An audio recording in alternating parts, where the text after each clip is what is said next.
Hoje vamos falar do sistema Air, este incrível sistema da NASA que a Dimarzo desenvolveu. Sistema Air, eles até escrevem o exclusivo sistema Air. Não acho que estou brincando aqui, porque é uma coisa simples. É uma coisa interessante, não é porque é simples que é ruim, né? Isso aqui é um humbucker, como ele é montado. Vocês podem ver que tem o padrão, né, do humbucker tradicional. Tem os pomos de um lado, os parafusos de outro e um ímã no meio. E os pomos têm que ficar encostados no ímã. O que acontece é que aqui na parte dos parafusos, para encostar de fato, nós usamos umas arruelas. Tá vendo aqui? Aqui em volta dos parafusos tem umas arruelas que fazem, essa aqui, que fazem com que a gente aumente a área em volta do parafuso e aí o ímã encosta nisso e cria um campo magnético em volta do parafuso. Isso aqui é uma invenção nossa. Muitos fabricantes usam aqui uma chapa com os furos, ou muitos usam também uma chapinha como essa, que é para encostar o ímã, né, fazer um extensor, né, magnético, aqui fazendo com que o ímã fique mais encostado nos parafusos. Alguns fabricantes também aumentam o tamanho do ímã para ele encostar melhor nos parafusos. Aumentar o tamanho do ímã, você acaba aumentando a potência do ímã também, e daí você deixa o ímã mais curto para compensar. Já fizemos estudos, mas isso não é viável. Agora, a chapa também, essa chapinha que eu mostrei, ao contrário da arruela e daquela outra barra com os furos, é que a chapa serve só como um prolongador do ímã.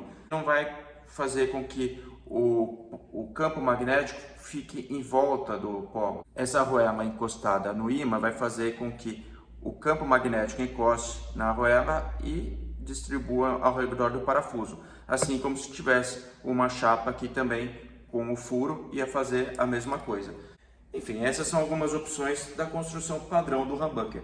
O que a Dimarzo fez? Eles pegaram uns calços, como esses aqui que eu estou colocando, no caso aqui umas borrachinhas, colocam em cima de 2 ou 3 parafusos, assim, e isso vai fazer com que o ímã não encoste, é um calço de fato. Dessa forma, o ímã não vai encostar no parafuso, tá vendo? O calço não deixa. E eles chamaram o sistema Air porque fica um espacinho aqui vazio. Então nesse espaço tem ar, como se não tivesse ar em nenhuma outra parte do humbucker. Mas enfim, como eu falo, é um nome comercial, né? E esses calços, deixando esse espaço vazio entre o ímã e o parafuso, vai fazer com que essa bobina tenha uma menor capacidade magnética. Então assim, qual que é a ideia? Se você tem um Alnico 5 e você afasta os pomos, fazendo com que eles fiquem menos magnetizados, né? Tem um magnetismo mais fraco nesses pomos, você simularia um Alnico 2.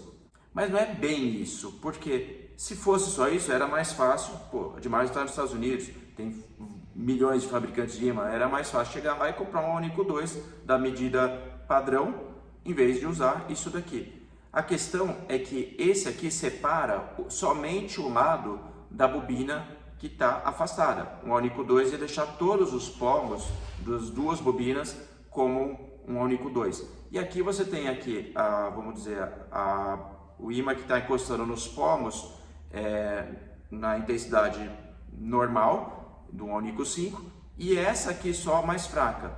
Então, essa ficando mais fraca, em termos de ruído, isso aqui não faz muita diferença, né? Não vai ter mais ruído, porque de qualquer forma as bobinas continuam na mesma medida, né? A resistência. Mas o fato dessa bobina ficar um pouco mais fraca do que essa traz algumas peculiaridades no timbre, né? Então essa que é a pegada aí, né? Não necessariamente simular o ímã mais fraco, embora dê para fazer em uma das bobinas ou até nas duas.